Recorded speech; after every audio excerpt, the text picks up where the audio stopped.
Hey, welcome back to the Yarnquisitions Knitting Podcast. I'm Victoria, or you can call me Vic, or Husiolin, the name of this channel. And I'm drinking sencha tea. It's pretty good. By Yamamoto Yama. I find that brand to be like a decent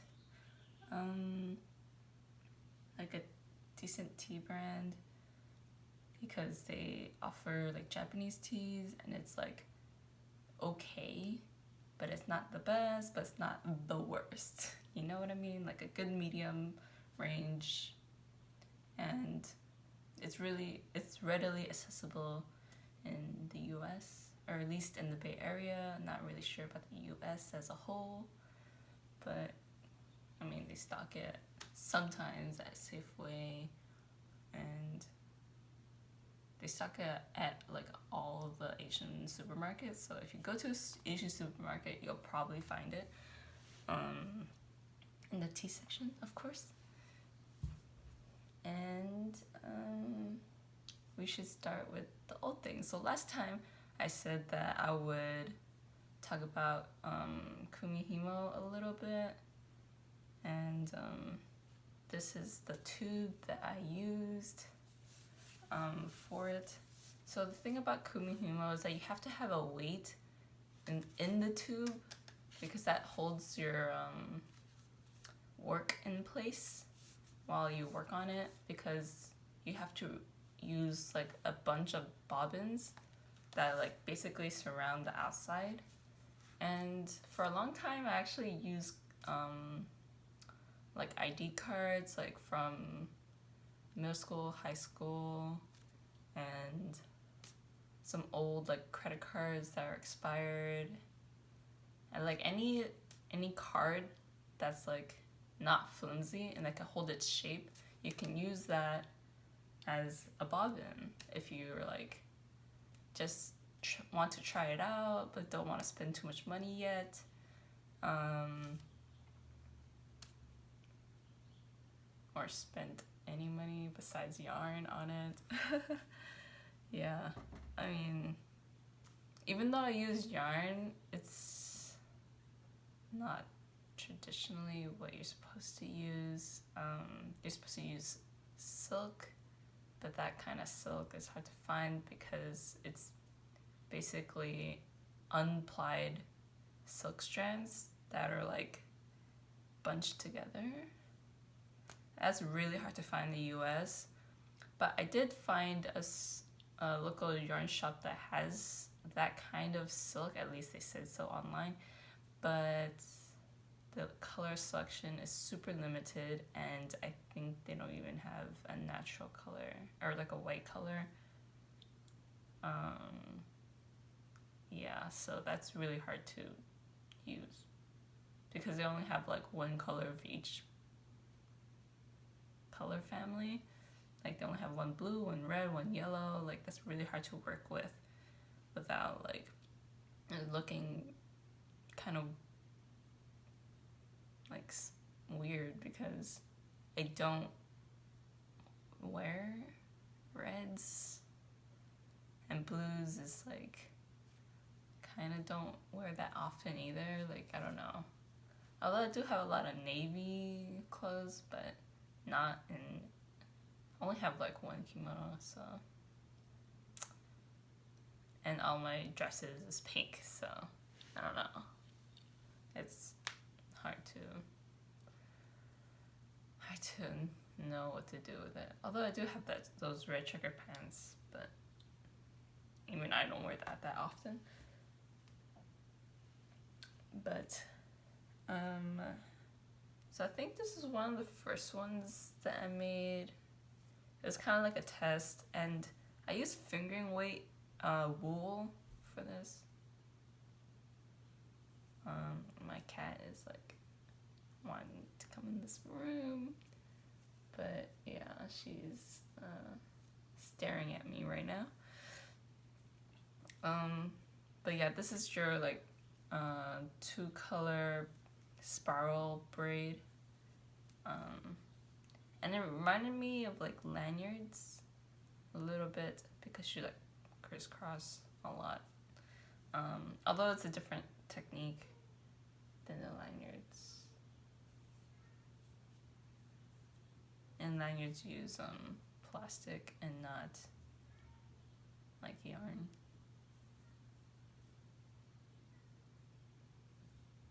Yeah, my cat's really mad at me because I didn't let her in the room and she wants my attention. So yeah, I used 3 colors, although 2 colors is really close together, so that just looks like one on camera probably. But yeah, it's like a maroon fingering, and I used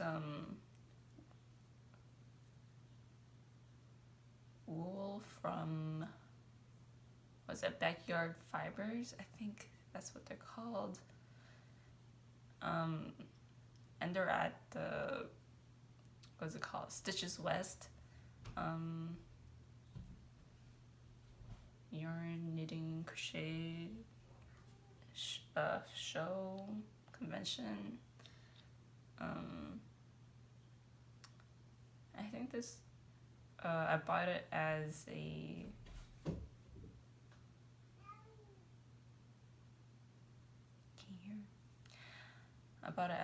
what do you call it, like a mix sample set, because it was skeins of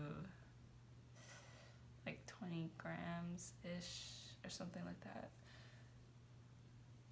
of each color, and there was like 5 or 6 colors. I don't remember. No, 6. There's 6 colors. And this is also part of it. So they had grays and a white, pink, and burgundy color, and like a mauve color. And so yeah, this is like a 3-tone spiral.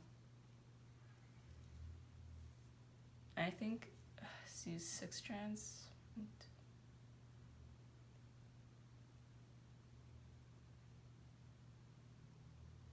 7, 8. Not exactly sure. 8 strands. It's an 8 strand. It's really tiny because I use fingering weight yarn. And this is like the same deal, same technique, but different color variation. No. Different amount of color. So I think only 2 strands are white. 1 strand? No, only 1 strand is white and the rest are gray. So 7 strands of gray, 1 strand of white. And I was like really testing out like how much yarn I would need for like a longer braid, longer cord. And this is like, I think I adjusted the tension on this one, so it's like a lot tighter, more rigid, like how a cord is supposed to be. And yeah, I think the same deal. You think you can see it a lot better, cause yeah, there's like 7 strands, 1, 2, 3, 4, 5, 6, 7, and then the 8th one is 1 color. So yeah, this would demonstrate like the way that's supposed to look. I mean, it looks more striking with the darker color for sure. And I'm really proud of this one. Although I don't have a use for it at all. And they're only like pristine looking and like not pilling because I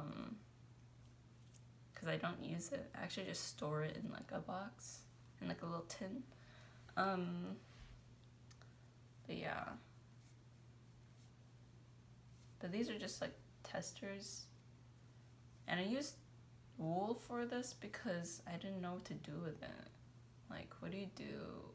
And at the time, I didn't knit at all, and I didn't really understand how to do colors because all the stuff I was crocheting was doilies and they're all one color. I didn't know how much of one color I would need because every round gets bigger and you need more for every round. Yeah, it was just like too much for me at the time because I was still in school. And I think this is the I need my notes. I don't remember what this one was. Let's see. It's like the snake one. I mean, they call it a snake one, but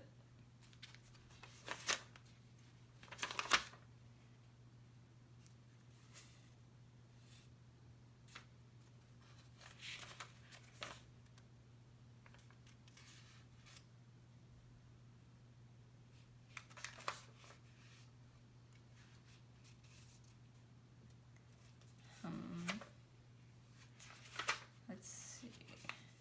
It's called snake braid, hira.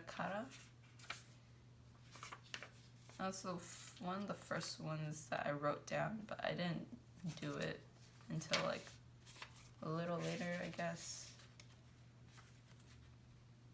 So I used 16 strands. This is my first 16 strand one. So it's double. Oh, it's double this. This 8 strands is 16. So it's a flat strand while the other ones were round. Right? The other ones were round. This is like a basic 8 strand. And this is a 16 strand one. And the way that like builds color, I guess, is supposedly mimics the way that a snake looks, or snake scales look.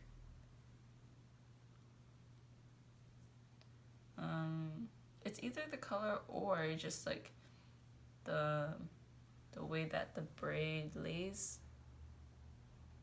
I don't know if you can see it clearly at all. But yeah, the way that the braid looks, I guess, maybe resembles scales, or is the color play? I don't know. The way the color is in the order, that's probably why it's called the snake braid. Dude, trying to explain this stuff is like, I don't know, you just have to see for yourself. So yeah, that's hira. Also, there's a YouTube video for it, and there's like 2 sets of sequences, and you do them 4 times each. And on this page, I couldn't keep track, so I just used a little post-it and then just put it by what sequence I'm on, so I can keep track. And then I wrote down what the sequences is on the previous page. I don't know if you can see it because it's in a light pencil, but yeah. And then I also wrote like how to set it up. The setting it up is like one of the most important things, because that's how you determine like the color, or where the color goes. So yeah, I did that for ishidatami, like what colors I needed, what it looks like, how to set it up. This one was botched. And then like the order in what you do things. So definitely for this one, it's a little more challenging because I had to refer back to the video like a lot, because I mean, my notes on it, it just doesn't make any sense. But then when I watch the video, the notes make sense. So yeah, definitely not the best notes, but it'll do the trick. And here's my second version of it, and it definitely, the coloring definitely comes out way better. And I think I messed up on the other one actually. And this is what it's supposed to look like. It's just, I don't know. Like the patterning just came out way better for this one. And yeah. Definitely you do have to like work this a few times to like really get it. But yeah, for the ends I just left it like this and didn't like unply it because it got like really, what do you call it, wavy, and I didn't know at the time how to like unwave it. But it's also really hard to unply it as well because it is wool. I think it might be superwash, just because it's like a hand dyed yarn. So who knows? And then so that was also hira, which is the snake braid, and this is and it lays flat, and this is, what do you call it? Naiki. It's Naiki. So originally it uses 36 strands. Pretty sure I didn't use 36 for this, but yeah, you could tell it's a lot. I don't know if I used 20 or 24.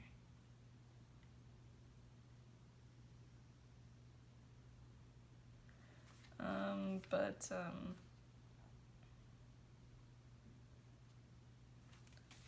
as you can see, it uses equal like colors, 666 pairs. 6 pairs of each color, and there's 3 colors, and then you just divide it in thirds, and every third is one color when you set it up. Yeah.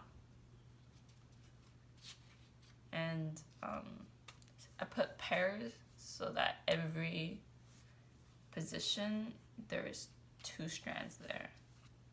So every position on the round or in the setup has 2 pairs. So every little circle is 2 strands. So then you double that, yeah, and it gets what you want.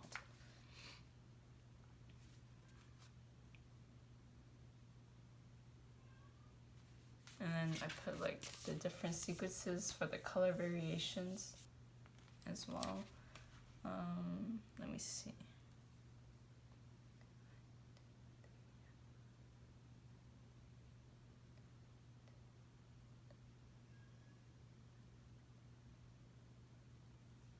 So I did the 20 strand variation that I made up, because original traditional Japanese niken naiki is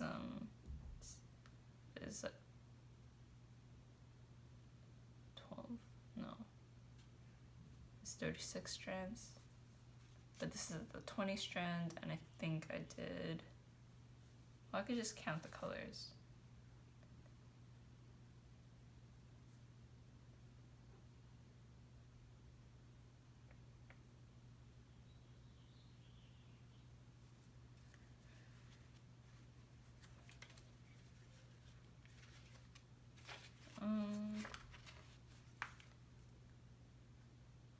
I think I did the 334 variation.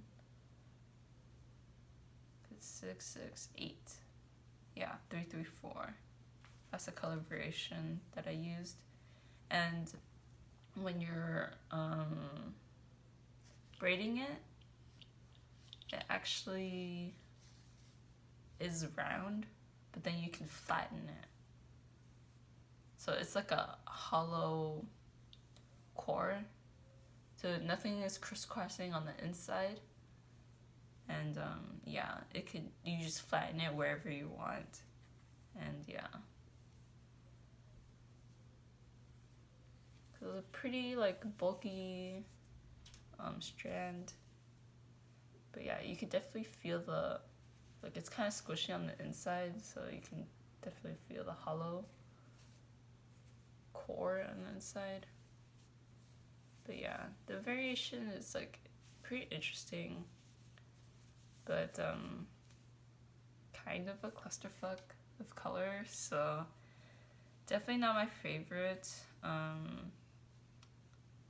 mean, even the video that I gleaned information off of, it looked pretty interesting, but definitely the process is like way funner than what it looks like. Yeah, so it's a fun, like niken naiki is a fun braid to do, but the result, I'm unsure if it's because the colors or because it's just, I don't really like the way it looks. I don't really know. And this is my test for the ishidatami braid, and it was like pretty thin, so I bought worsted yarn cotton to make it bigger. And the middle strand, if you watch all my other videos, then you can recognize that it's one that I used a lot because I had so much of it. It's the 100% mercerized cotton, Egyptian cotton, I think, by Lamia. I bought it on Amazon. It's a light DK, and then the rest are fingering.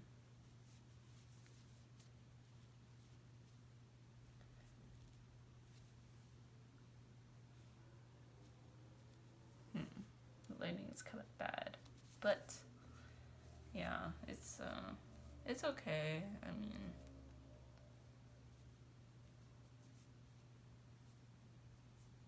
I guess I just don't really like the orange. But yeah, it's the ishidatami one. Maybe I should show you a comparison of the other one.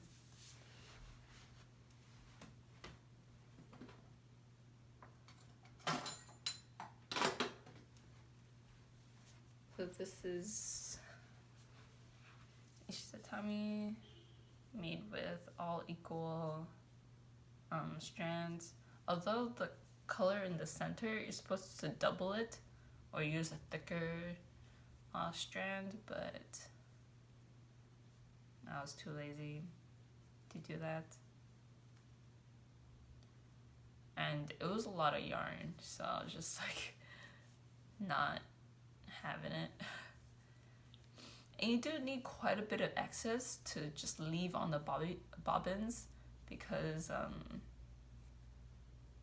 it gets really difficult later, or because you need some strands to have, or you need the strands to have weight on it, so then you need enough yarn to like wrap around it or to hold the yarn in place.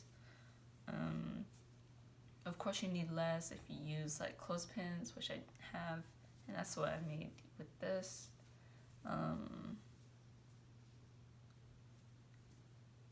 So yeah, the clothespin trick is like such a good hack for like any kind of bobbin, honestly, but you do have to watch out for like, because the clothespins I have are wood, it's not plastic, you have to watch out for like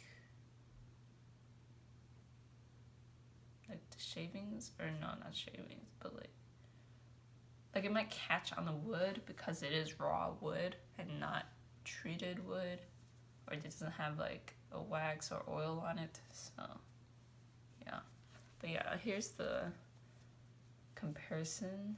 Very different. It's like twice the width and density. Oh, here's one of the ends. Maybe you can see it more clearly.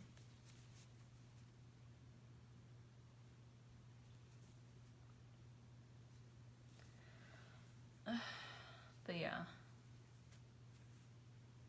I did a lot, and that's I think all in 2020. So it's just like back to back to back, and it actually kind of hurt my back a little bit doing that because I was like hunched over, and I had to support it between my legs, you know, so that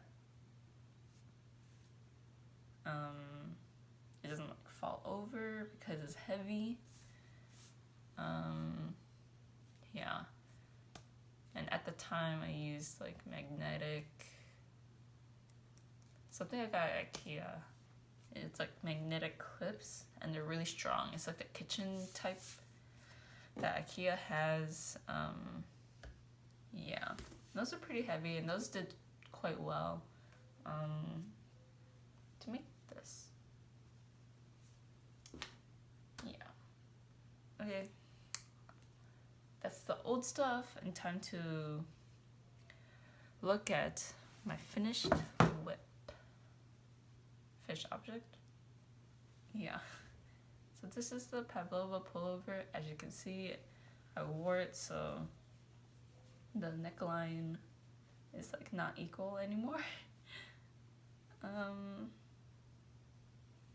It's a pretty warm and fluffy boy. Yeah, I did say what the modifications I did. So the sleeve looks a little weird because it's not like decreased all the way to the edge, to the cuff. I didn't do any decreases at the cuff so that it's like a loose fit, because I wanted something for like spring-ish. And I could wear this now because it's so cold these days.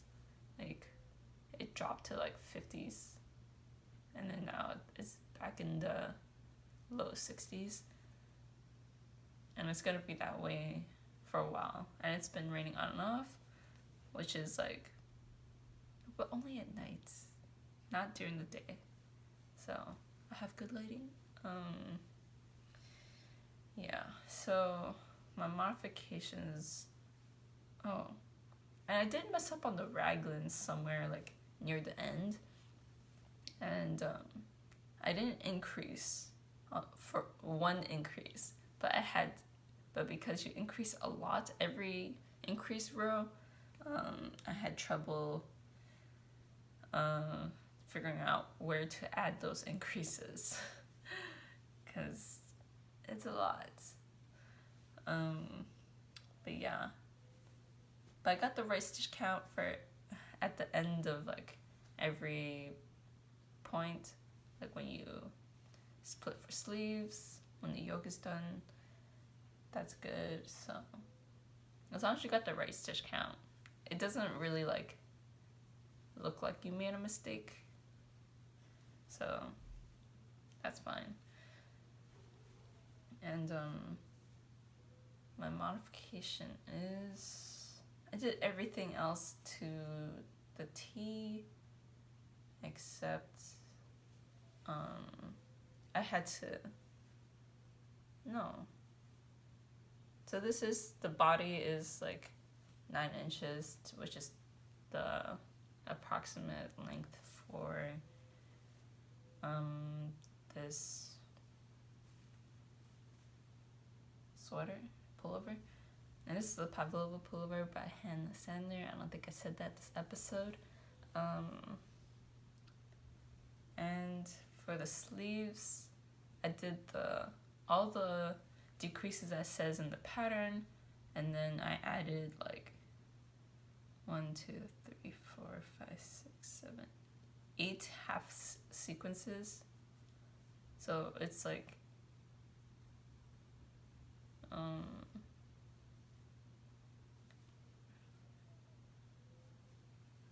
is that right? Half sequences for the sleeve. And then I didn't do the decrease, right, as I said.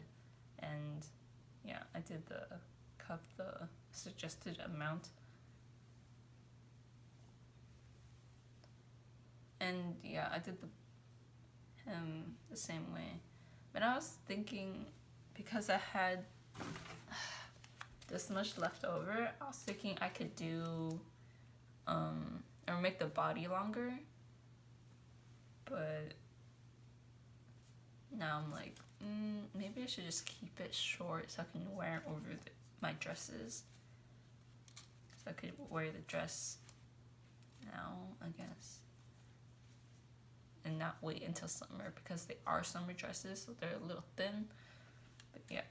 But now I don't know what to do with this excess.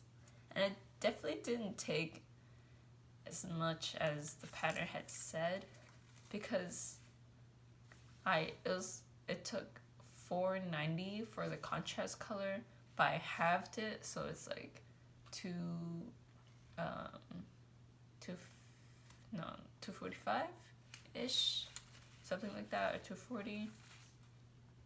But I only had 220, but I didn't even use all of it. So yeah, I mean, and I did a lot more increases, or a lot more rows, not increases.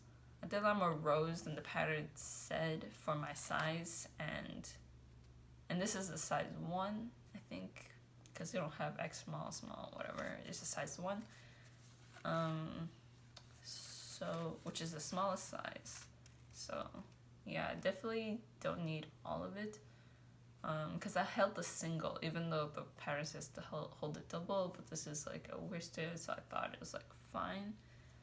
And I definitely could have used a thinner strand instead of a thick and thin strand of the main color. So maybe I could have just used alpaca silk or something, or suri silk, which is an alpaca. Like a really fluffy one. But yeah, I definitely could have just used a regular lace weight alpaca silk. But you live and you learn, and yeah.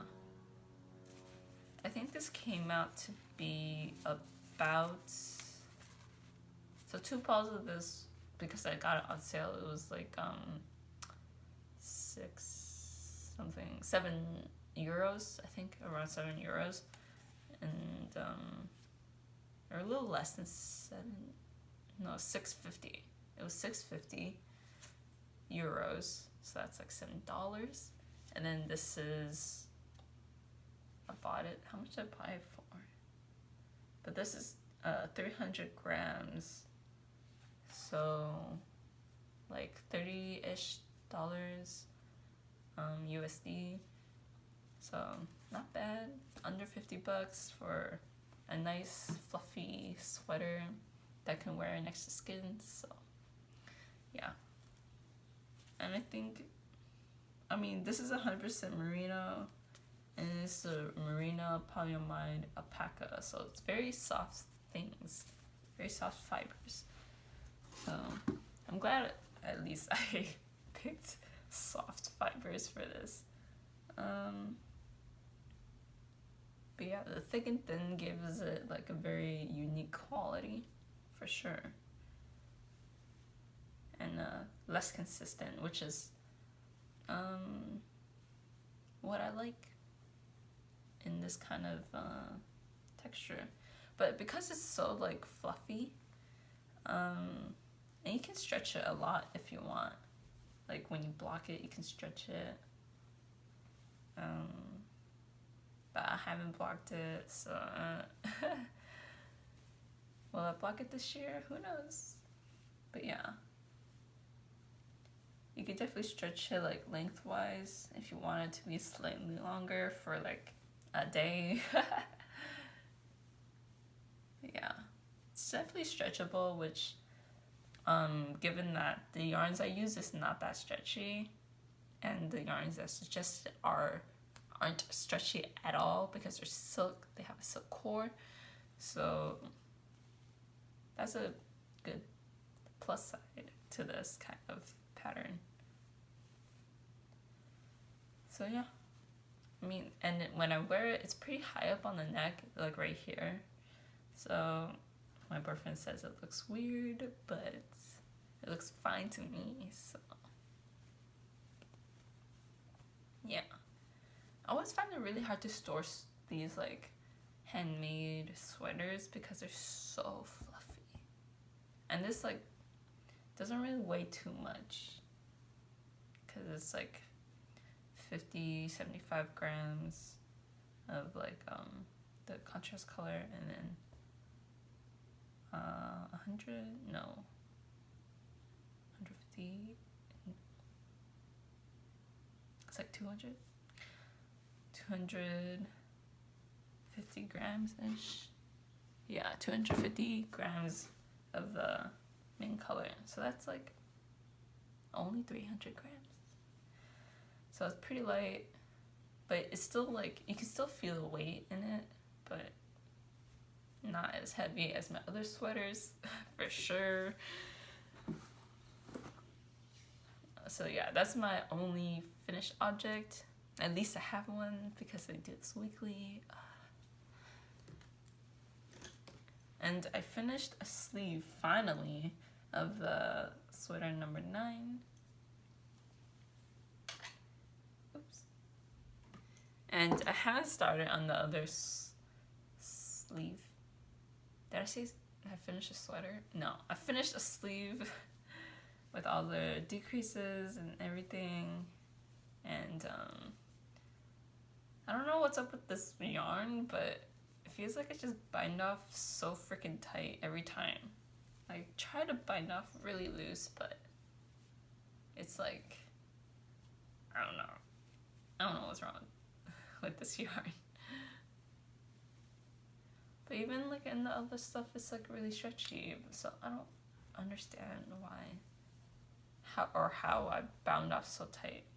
And I'm gonna have to redo the freaking hem because I tried it on after finishing the sleeve, and wow, that hem is so freaking tight. Like, how did I even make it that tight? So yeah, gotta redo the hem for sure. But I don't know how to make it looser. This yarn acts so weird. But it's like fine at the beginning because it's I don't know why, but my long tail cast on is pretty loose. So then it is fine for all my top down sweaters at the neck. So, oh no, what I'm doing wrong or whatever. And yeah, I haven't started on the second sleeve. So still on Sleeve Island, and I haven't even broken into the 4th ball. So I'm like, will I even use all of the 4th? Will I even start the 4th ball? Like, did I just buy this not knowing that I didn't need it? Like, ugh. And it's like, it feels kind of rustic, but it's not rustic because it's so soft. But it's definitely not as soft as this or just like regular merino. So, but it's not that toothy either. Like, I don't know. Because I can wear it next to skin. It's no problem. So yeah, it's a pretty interesting yarn.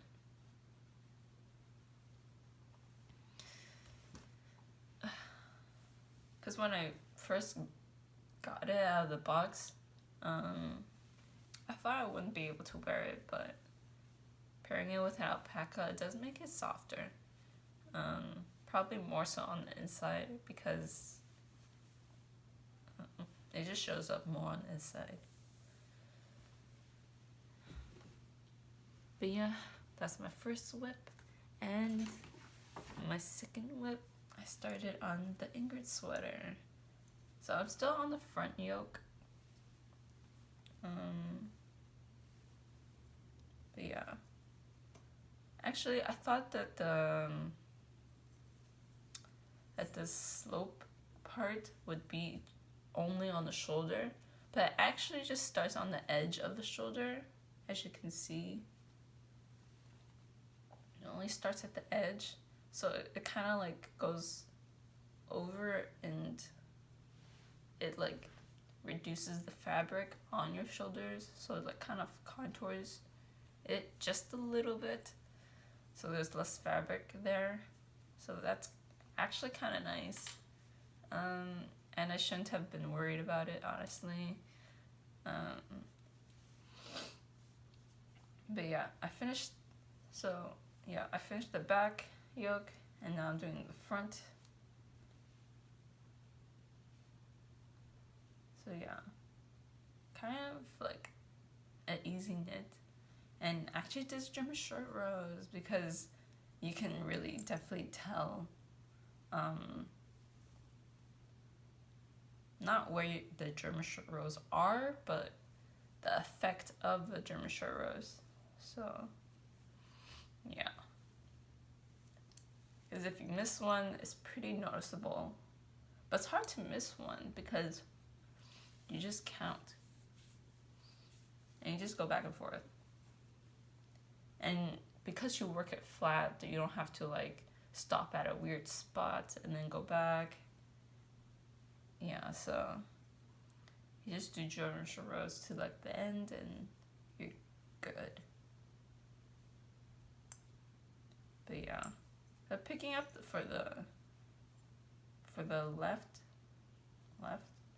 shoulder, you had to start at the neckline, and then for the right shoulder you had to start at the edge.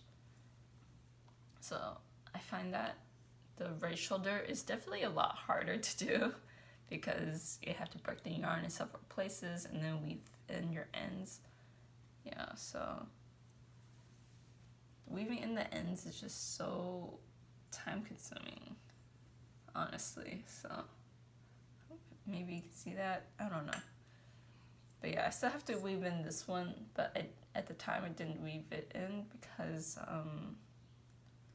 it was too close to the needle. But after I finish the front, I'll weave it in and it'll be fine.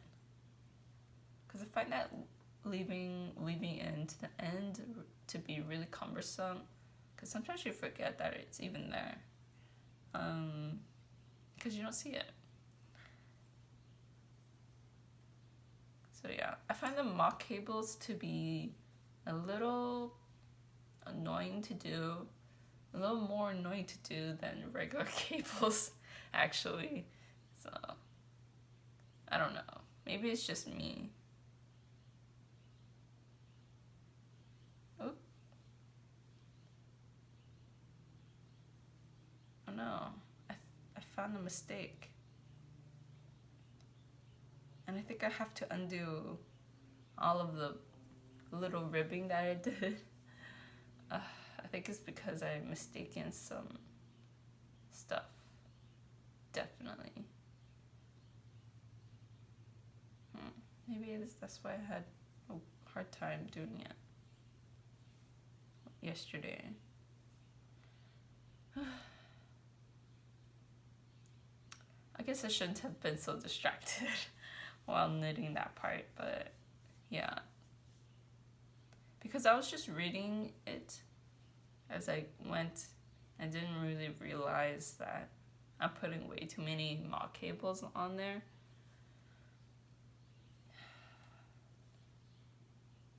Because I was reading the strand behind the mock cable, behind the protruding strand, and I shouldn't have done that, honestly.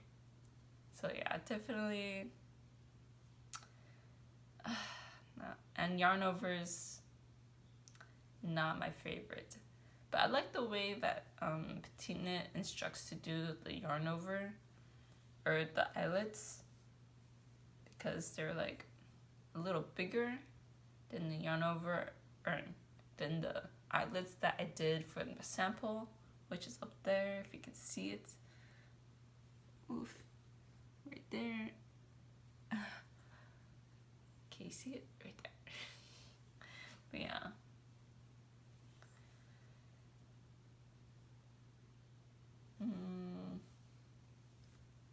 So far, so good, I guess.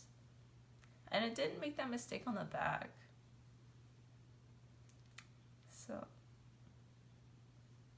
but I guess I was less distracted doing that, because I was knitting it on the couch. And for this one, I was knitting it here while I was like watching H3H3 or the H3 podcast about their fake about the creative clash.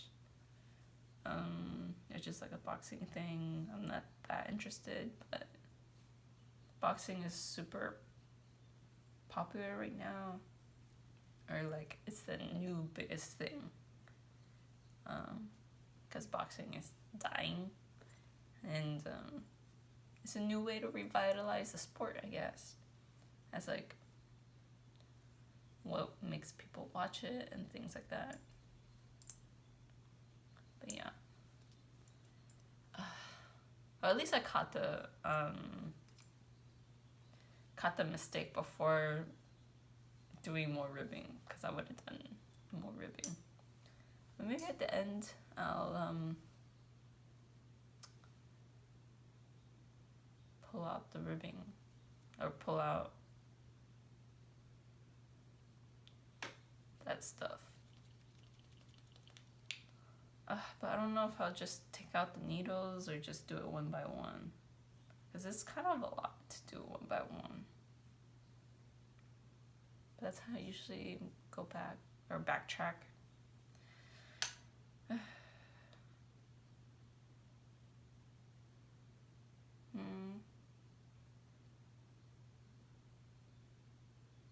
well, I'll figure it out. And you also need like 3 cables or something, about like 2 short ones, or 1 long one, and then 2 short ones, so you can do the front shoulder and then, or the left shoulder and the right shoulder. So you need 2 cables for that, but you only let 1 rest. So I say 1 working cable and then 2 cables to leave the stitches on, which I didn't know you had to do that, so I had to find out as I was working on the pattern, because I tried to look through it, but it was just kind of a lot. And for the charts, I printed them out. The charts are short, and it doesn't include the German short rows. So the German short rows is like in words, and the charts are just the stuff that don't need German short rows. So basically, it's just this down, that's charts, and this down on the back is charts. So yeah,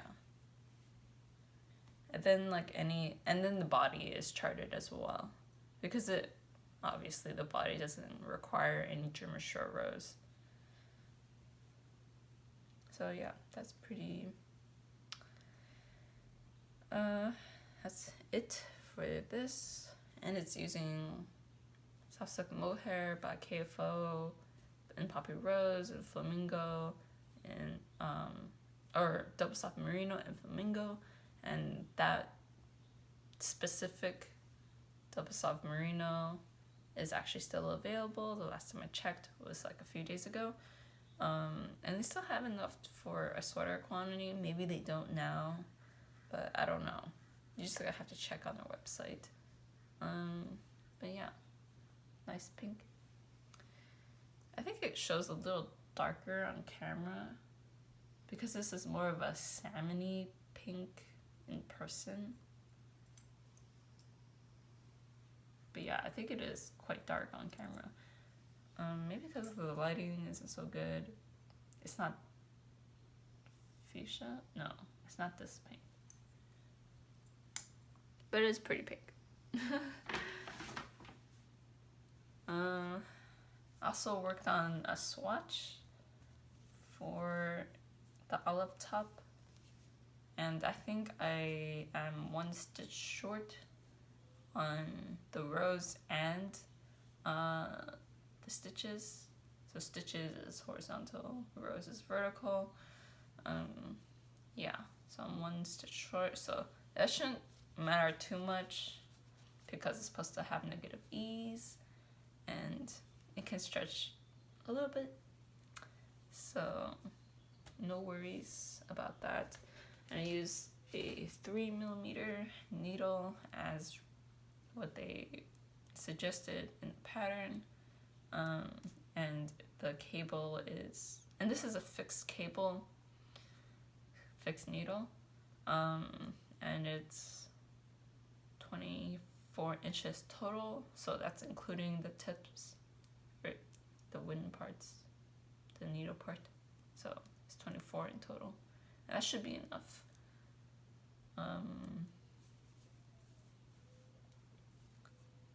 To fit on the body, yeah. And it's not gonna be green, this is just leftover yarn that I had, or leftover silk, I guess. And this is the color that I'm gonna be knitting it with, so just imagine it's this pattern but in this color. Yeah, that's and this color is rhubarb juice, which is their lightest pink in the pure silk. Yeah, I wish they had a lighter pink though, like the cherry blossom pink in pure silk. That would be super nice, and I would buy a lot of it. Or the ballerina or something. Like, yeah, I'm just a sucker for those colors, honestly. And I think that is it. So maybe you can watch me try to undo this. I mean, it kind of sucks that I spent like so much time last night doing that part, but oh well. I have to take out my stitch markers that tell me where the start of the row, or the start of the section is, because there's just a lot of repeats and I can't keep track of repeats, so I just keep knitting until I think it's long enough and then I count, right? I think that's what most people do for like large sections, especially when it comes to like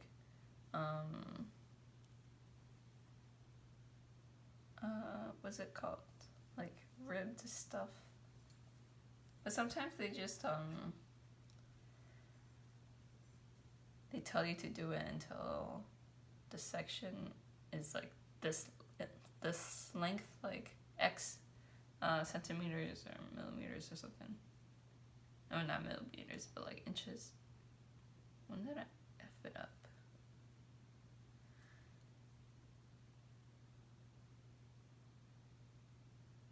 And then I'm just picking up, how do I pick up that?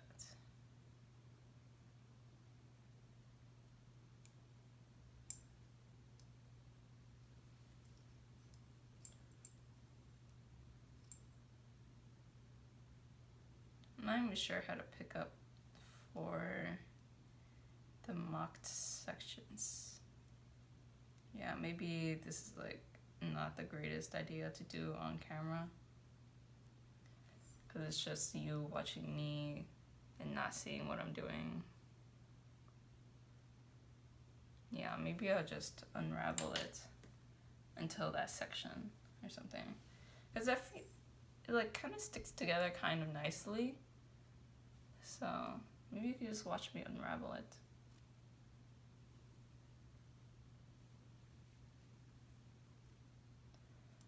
And I'm just letting it lay on the floor because, I mean, it's whatever.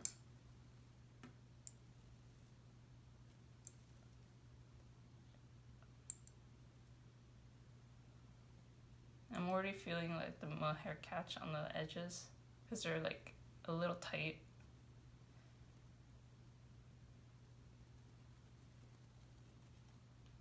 Oof.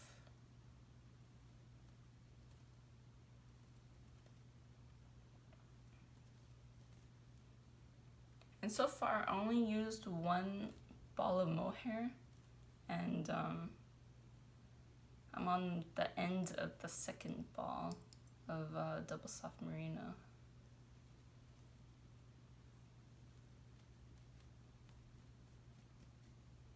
Is it smarter to use scissors to cut out the mohair? Probably. Instead of using like brute force like this. And you can see where I tied, can you see that? I don't even know. Where I tied the mohair together. So it's probably gonna sit in a different place now because I'll be doing less of the mock stitch. But I did too many.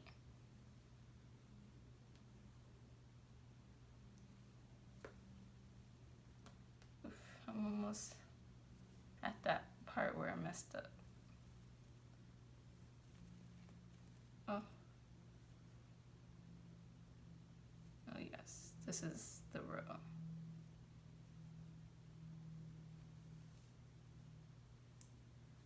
Now I have to be careful not to undo the previous row.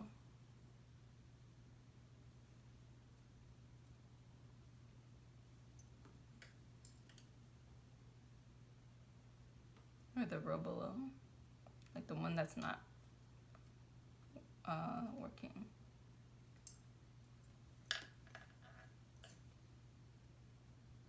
It's hard to do when the mohair catches so much. Sometimes it pulls on the stitches and stuff. Maybe I should end this before I put this on.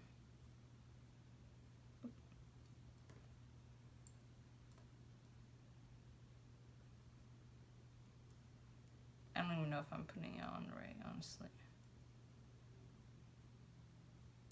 I'll probably find out when I work it again.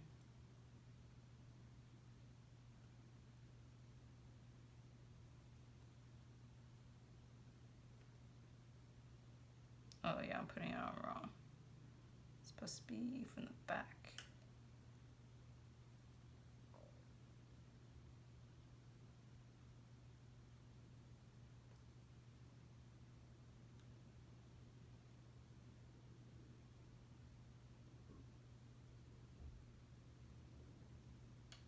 Alright, so you don't have to watch me struggle, and it's probably not in frame either. So, oh, but before you go, drink another sip of your tea or drink, water, coffee.